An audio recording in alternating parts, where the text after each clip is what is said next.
When the sun goes down, the stars come out. From deep in the heart of Texas, it's The Star at Night. Coming to you from the Cowboys facility at The Star in Frisco. With your hosts, Kelsey Charles and David Hellman.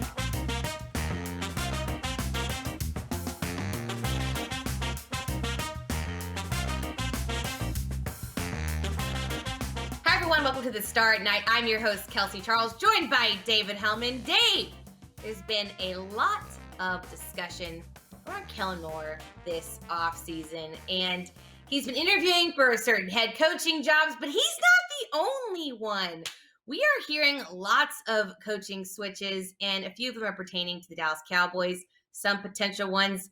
Not only is Kellen Moore interviewing for the head coaching position for the Eagles, so is John Fossil, and he's not the only one. So I want to get your thoughts on what all of this interest in these Cowboys coordinators has to say about the team that has been assembled here in Dallas and where things stand and truly the impacts that some of their departures could mean. You're just going to ignore the bang bang flannel gang? Like we're matching, we got all this going on, and you just want to hop right into football? No, like not how you doing, Dave? Happy Wednesday, Dave. Bang, bang, flannel gang. And you just, no, we'll jump right into football, though. It's fine. It's okay. I don't care. It shouldn't really be a surprise to anybody because all we talked about last offseason was the amount of experience that Mike McCarthy had put together on this staff. A lot of guys who have been head coaches, a lot of guys who are rising stars. John Fossil has he's technically been a head coach before. He was the Rams interim head coach way back when Jeff Fisher was fired, before Sean McVay took over. He's obviously a longtime special teams coordinator, helped the Cowboys jump from 31st in the league to 11th, and that's even with his fair share of hiccups, so that makes sense. And then Kellen Moore, obviously not the most experienced guy, but a rising star in the coaching industry, had a shot at the Boise State head job before he re-signed with the Cowboys. The number one offense last year with Dak Prescott, still a pretty good offense without him this year. None of this surprises me. I just hope that both of them decide they like it better in Dallas than Philadelphia. Yeah, I hear you. I think it's definitely interesting to watch how this may shake out, if you will. And I'm hoping it shakes out in the favor of the Cowboys because I personally would be sad to see both of those two leave if they were to get a position like that. I'd be happy for them, objectively speaking, but the fan in me would be sad.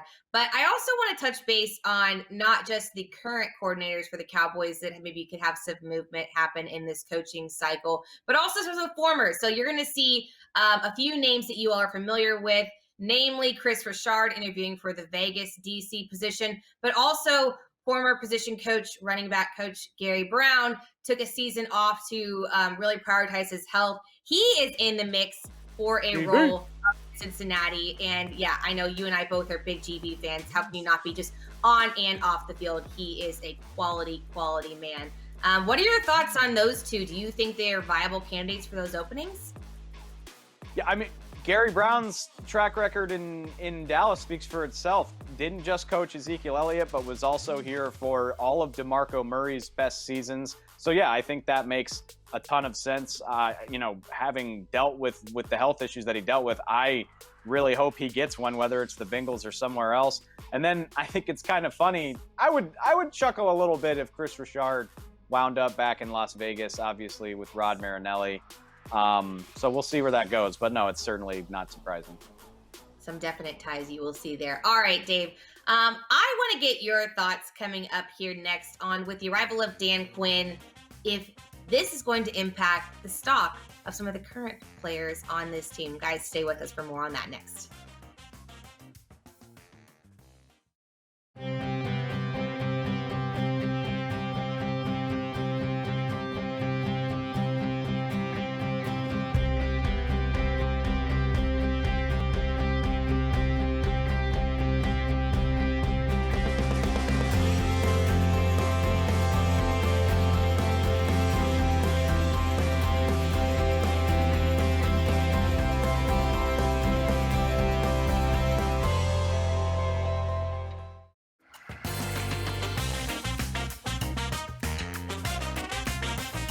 All right, Dave. So we all know very well that Dan Quinn is going to be a big part of this Dallas game plan come next year. And I think a lot of people are happy about that. But I want to get your thoughts on if these specific players should be very happy about the move, or if you think their stock will actually go down with the schemes that historically we know that Quinn likes to put into play, okay?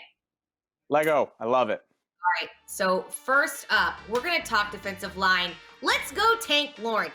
Is Tank Lawrence going to be happy? His stock's going to go up with the Quinn move, or is his stock going to go down this upcoming season? Up. It's going to go so high up. First, I'm a member of the DeMarcus Lawrence fan club. I think he's much better than a lot of people want to give him credit for. But this is the scheme that he thrived in. This is the situation that allowed him to become a $20 million player. Put your hand on the ground, go get the quarterback. It might not be quite as attacking as Rod Marinelli. Rod loved to get his guys up the field so much, but less diversity, none of that dropping and standing up and doing coverage stuff. Just go get the quarterback. I think this is going to be great for DeMarcus Lawrence. Yeah, I have to agree. I mean, Dan Quinn, we all know him again, like Legion of Boom. You can talk about all that all you want. But historically, this is a man who really has specialized in D-line. So anyone on that front end is going to be very excited, in my personal opinion, to have him come to town. All right, let's kind of stay in the same vein, maybe a level back, if you will. How about Jalen Smith? How do you think he's feeling with Dan Quinn's arrival? This one's really interesting, and there's no great way to say it. I feel a little bit better about his stock right now than I did when the season ended. Because, again, this is the scheme that Jalen has been successful in. A lot of people said maybe Mike Nolan's was too complex, a lot of two-gap reads. It could be a little more simplistic and allow him to just play on the move a little bit more. I'm still not convinced, though. I think the Cowboys need to have some tough conversations about what they expect from Jalen Smith, but I feel better about his outlook with Dan Quinn here than I did before they hired him. Interesting. I think that'll be something to keep an eye on this offseason for sure. Biggest storyline facing this team is what they're going to do with Jalen. Second. Yeah, they're going to sign Dak. It's fine. Don't worry about that. All right. Come on. Cool. I like where your head's at. All right, let's move over one guy next to Jalen. LVE. How is he going to fare with Mr. Quinn? As long as he can stay healthy, then I think he'll be fine. And, I think injuries were really more Leighton's problem than anything else in 2020. He missed the first 6 weeks with a collarbone, then had the ankle injury that held him out for the last 2 or 3. I think he would have had a pretty solid season if he'd been able to play all 16 games. So I feel good about where he's at. It's going to be a question of durability, and it sucks for him that we ask those questions, but that's where it's at right now. A guy I am really looking forward to watching play 16 full games would be one Randy Gregory. Guys, he was a big topic of conversation this past year, and I can't help but be very optimistic and excited about what this new DC can do with a talent like Randy. Are you in agreement with me, Dave, that Dan Quinn really is going to get his hands on a guy like Randy and just elevate the man through the roof? No disrespect to Dan Quinn, but Randy Gregory is going to benefit just from being part of a full offseason, being in the building all through the winter and the spring, being part of the conditioning program. He's never gotten to do that. He came on our show a couple weeks ago and talked about that.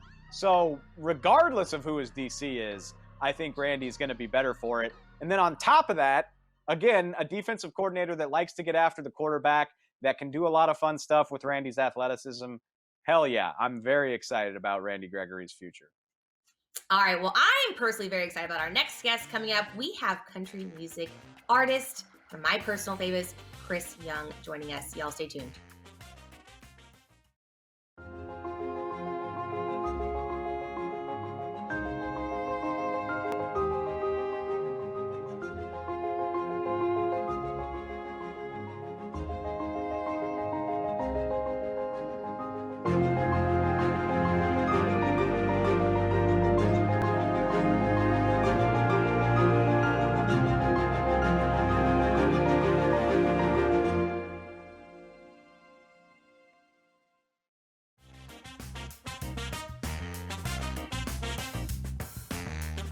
Welcome back, everyone. All right, Dave. So I'm super excited about our next guest, delivered by the one and only personal favorite of mine, country music star Chris Young is joining us. Chris, welcome.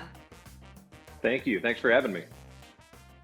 We're pumped to have you on here. I mean, Absolutely, obviously we you're a are. Cowboys fan, but you also just released a new single with, I have to mention, everyone was super excited about the Thanksgiving halftime show with Kane Brown. Kane Brown actually makes an appearance on your latest single. You've got Famous Friends that just came out. Tell us about this song. I love getting into the minds of artists and really what the inspiration was behind your writing. So what can you tell us about your new single and just everything you guys are talking about on it? Yeah, I mean, this song is one of those tunes that's kind of a throwback to who you grew up with in your hometown, and kind of how, you might not know them if you're in a big city somewhere, but when I go back home, they're famous to me. And it was a real cool way for me to be able to bring that hometown vibe into a song and let it be a little bit different. All the names of the people that are listed in this song are all actual people I grew up with. They are all real people. Which has been cool seeing their reactions after getting the song out there. But, after I wrote it, I started thinking, I was like, this is one of those songs that would actually work as a duet between two dudes that's not about drinking. And, it's kind of hard to find songs like that sometimes. And so I reached out to Kane. We've been friends for a long time. I've guested on projects of his before. We've written songs together, but I'd never had him on anything of mine, and I felt like this was the perfect opportunity. He heard the song, fell in love with it, and then now it's really cool seeing it get to be out there in the world and people fall in love with it all over again. Okay, I've got a Cowboy question for you, but I need a little bit more info first. Like these people that you know Yes. from your hometown, did you tell them before the song came out, or did you just let them hear it? Like, what was that like? Because that would blow my Very common. that would blow my mind. It's interesting. So two of them knew in advance, and the rest of them did not. So they did not know until the song came on and they heard it somewhere. But they have all reached out to me now. Everybody knows that they're in the song, and the only kind of not aggression. That's not the right word, but like the only text messages I got was like, "What the hell?" were from people that I didn't name drop. They were like, "Why wasn't I involved?" Yeah. So. And I That'd be told me. my answer to them was, if I did that, the song would be like 18 minutes long and it would never work. So, Oh, I'm just imagining like hearing my own name come on at the bar while I'm out like drinking with I mean, friends or what a something. dream. That Are you would be, kidding me? yeah. Wait, okay, but so you're from Tennessee, which I've been doing this job long enough to know that there are Cowboy fans all over the world. But I am curious what it was about the Cowboys that drew you to them from over there.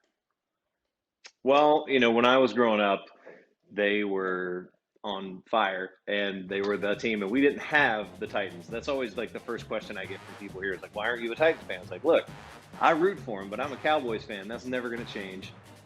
We didn't have a team. I kind of got to pick. I had some family that was living in Texas at the time, and that was the era of the triplets. So that was my team, and just fell in love with them, and loved watching them on TV because those games obviously would pop on. It wasn't where you could just go find whoever was playing wherever, whenever. And just fell in love and have been a Cowboys fan ever since. Respect. Well, unfortunately, this season has been a little different from those of the 90s when you became a fan. What are your thoughts on what went down this past year? Are you happy with, the coaching change? I mean, the storylines were abundant. Dak not getting signed quite yet. I mean, where's your head on where things stand with this team? Yeah, I mean, I think if you asked anybody that's a Cowboys fan right now, they would all pretty much 100% agree that we should probably get Dak signed. I'm a huge fan of his, so obviously I'm a little bit biased when it comes to that. But I think you see the difference. I think also, we unexpectedly had just a lot of trouble with our offensive line, whether it was from injuries or from people intermittently having to swap around and play different positions because people were out short term. We had some long-term injuries, some short-term injuries there. And one of the things that we've always been known for, and I say we, but as a team, being a fan of the Cowboys, when you start talking about who you're a fan of, you use that term a lot. And, you look at the team overall, and that was one of our strengths. That was one of the things that everyone would talk about the Cowboys teams and how well they could run the ball and pass protect. And it was because of that amazing offensive line. There's been some other injuries on the defensive side of the ball. And I think you can't overlook how that can play into someone's season and how their season unfolds. You lose your starting quarterback, you have offensive line, injuries and problems, and then you have problems and injuries on the defense. That's going to wear down any team anywhere. And you look at the end of the season and what Andy Dalton was able to do, and what a lot of other players were able to step up and accomplish and put us in a position where by the end of the season we realistically could have been in the playoffs, even with all of those things that happened to us. I think it'll get figured out. I think everything is going to be okay. I don't think it's quite, the sky is falling. I've got a lot of friends that are Eagles fans. I think they feel worse than we do right now. So, okay, you touched on something that I feel passionately about, and I just want to say this. You can say we, Chris. Everybody can say we, because we all know that we don't play for the team. Like, everybody gets that, but you rep the Cowboys from all the way over in Tennessee. People probably, being outside of Texas, people are gonna make fun of you and talk trash to you, and probably. Exactly. So you should see the looks I get. I walk in somewhere to go watch, the Cowboys game. Oh my God! Absolutely. Everybody's like, "Oh, I grew up in South Louisiana, so I am well aware that if you're not in Cowboy country, you are in Cowboy hater country." And so you say we, like that, like you are entitled to that, I believe. You'd be shocked. You'd be shocked because there are. One of my best friends is a Washington fan. My tour manager is a Washington fan. We get on the bus when we're actually out there on the road, and people are like, "How did you hire this guy?" But yeah, it's weird. Like, so I've got like me and two other people I know here that are huge Cowboys fans, and everybody else is like people I grew up with. When I was younger, I actually lived in Texas for a while and was living right around the Dallas, Fort Worth, Arlington area. They're my survival group on Sundays. I'm just texting them back and forth nonstop. We got you, Chris. We'll be a part of your group. All Cowboy fans are cool in my book, but I just have a certain level of respect for people that rep from outside the footprint. You know what I mean? Because it's hard. It can be hard. I respect it.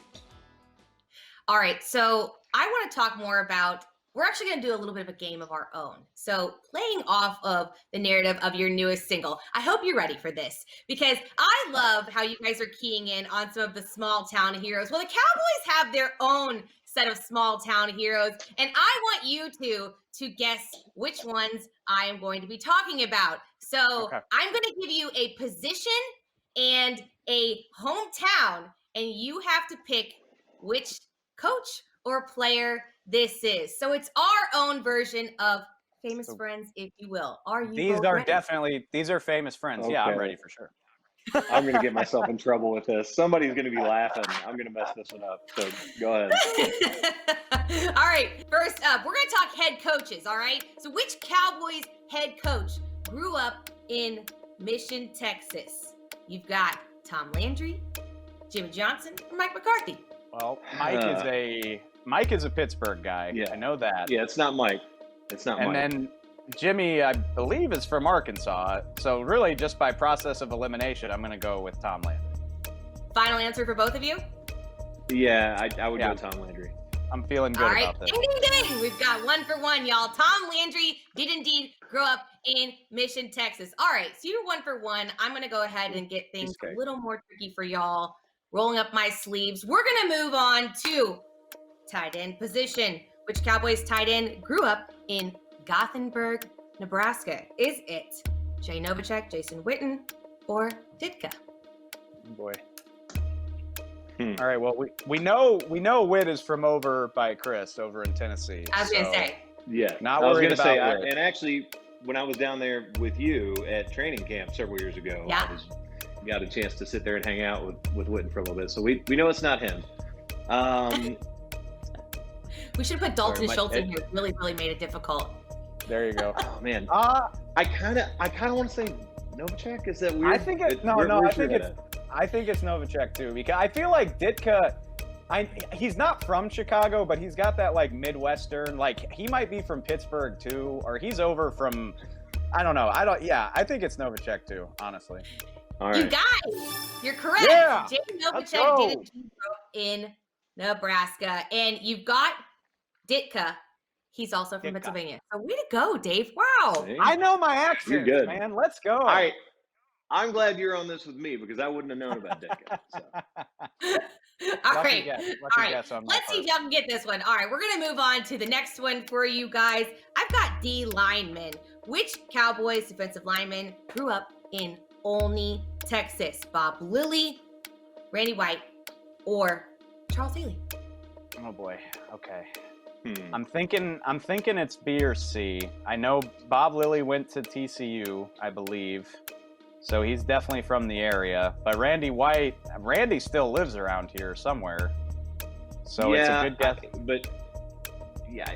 I think you're right with the first one. I think it's Lilly. I kind of think so too. Chuck isn't from here. Yeah, it's All right, it's Bob Lilly. Let's go. Yeah, that's all, Chris. I thought these were going to be way more difficult. You are proving me wrong. Bob Lilly is indeed the correct answer. All right, one last one for y'all. Running backs. You just talked about him.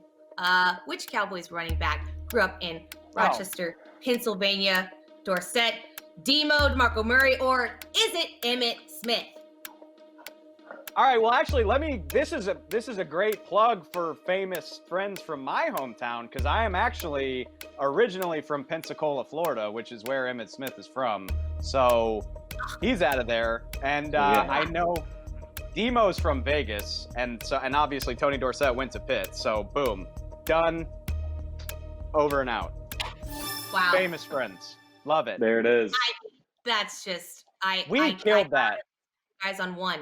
But we did fantastic. No such luck. That's all thanks to you, man. I love it. I do what hey, you provide the entertaining song and then I'll do the bit building off of it. So that's perfect. Chris, Famous Friends is out now. Thank you so much for hanging out with us. We do appreciate it. Hopefully this offseason is going to get you that Dak signing that you are hoping and wishing for. And maybe next year we will have our line complete and give you a little bit more to brag about when you're on the road with your manager. So fingers crossed. Hey, you know what? No matter what happens, I'm always a fan. How about them Cowboys? Let's go. Thanks again to Chris Young for joining us, and thanks to Favor for delivering the interview. When we come back, I'm going to try to brush up Kelsey's movie knowledge. Stay with us.